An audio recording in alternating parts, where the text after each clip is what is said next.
سب کو میرا سلام. شکر گزار ہوں بھائی زمان کا, سسٹر افشاں, بھائی نواز کا, جنہوں نے آج مجھے موقع دیا. کل میری بھائی زمان سے بات ہوئی, انہوں نے کہا کہ آپ ضرور کچھ کلام میں سے شیئر کریں. So today we will have a 2 course میل.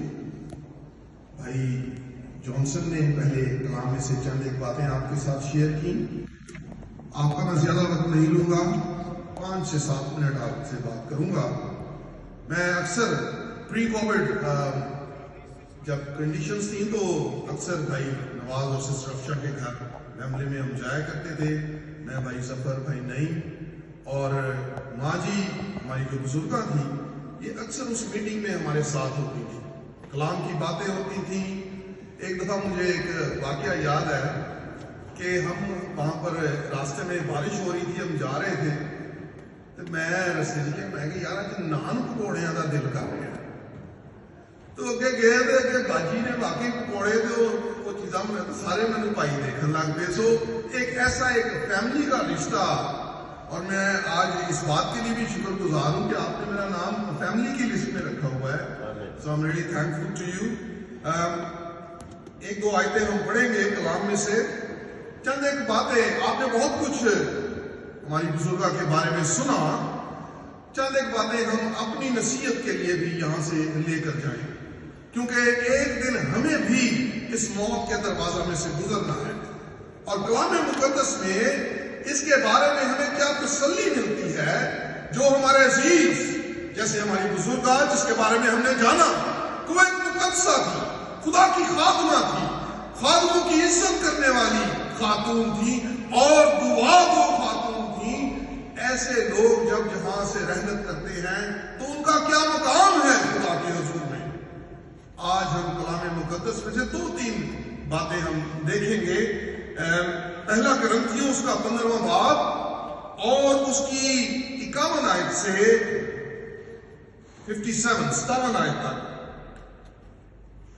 دیکھو میں تم سے بھید کی بات کہتا ہوں, ہم سب تو نہیں سوئیں گے مگر سب بدل جائیں گے, اور یہ ایک دم میں, ایک پل میں, پچھلا نرسنگا بھونکتے ہی ہوگا, کیونکہ نرسنگا بھونکا جائے گا اور مردے غیر پانی حالت میں جی اٹھیں گے, اور ہم بدل جائیں گے.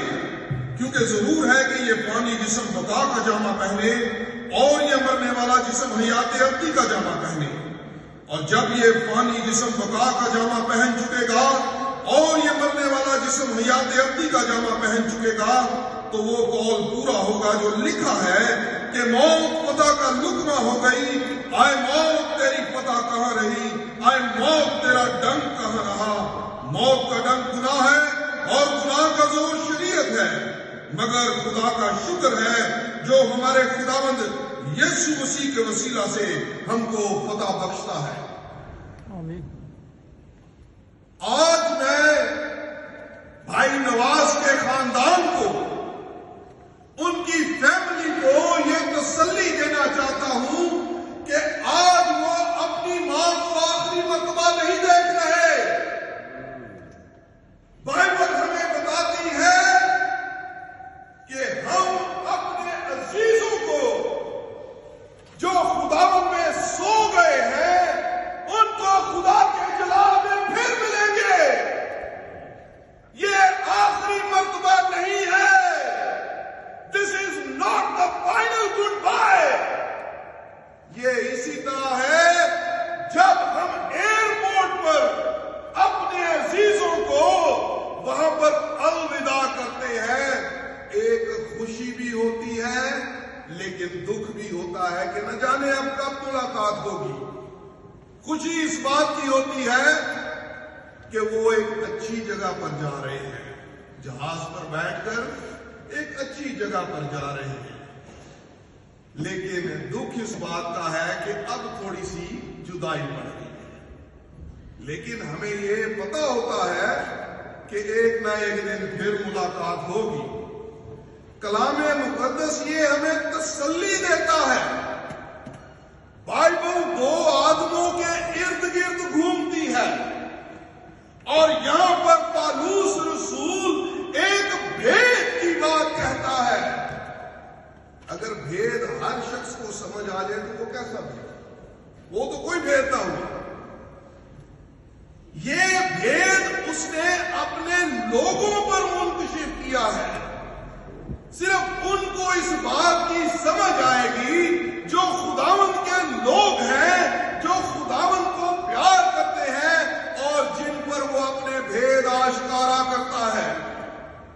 دانیل کی کتاب میں لکھا ہے، دانیل نے کہا آسمان پر ایک خدا ہے جو بھید کی باتیں آشکارا کرتا ہے۔